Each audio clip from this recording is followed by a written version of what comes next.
Hatuamini tena, bali mwili mmoja. Alivyounganisha Mungu mwanadamu asiwatenganishe. Mwili umwe gekashukanizwe, pamufunga zambe hatika la moko. Apata mke apata chema, ameshapewa kibali cha Bwana. Kwa hiyo mwanaume humwacha baba na mama, huambatana na mkewe, wakawa mwili mmoja.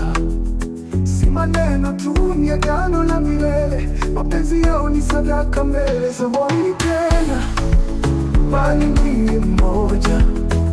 Alivyounganisha Mungu mwanadamu asiwatenganishe. Mwili umwe gekashukanizwe, pamufunga zambe hatika la moko.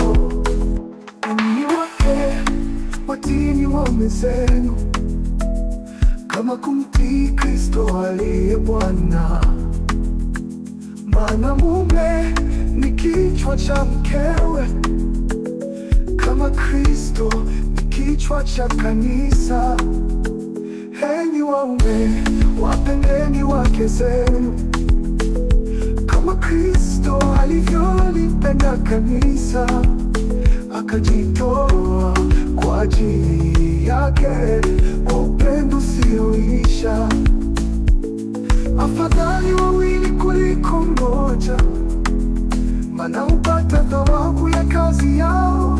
Wakianguka mmoja huinua mwingine. Wamefungwa kwa neno, wameunganishwa na upendo. Mwanadamu asivunja agano la Mungu. Mume na mke wapeane haki zao, wasiwake wao tena bali waume zao. Mke hana mamlaka juu ya mwili wake, wala mume si wake bali wake wake. Waume, kaeni nao kwa hekima na upendo, mkiwapa heshima kama vyombo dhaifu, ili maombi yenu yasizuiwe, baraka zitemke juu yenu. Si wawili tena, bali mwili mmoja. Alivyounganisha Mungu mwanadamu asiwatenganishe. Mwili umwe gekashukanizwe, pamufunga zambe hatika la moko. Ninyi si wawili tena, bali mwili mmoja. Ninyi ni agano la Mungu lililofumwa kwa upendo takatifu, halitavunjika.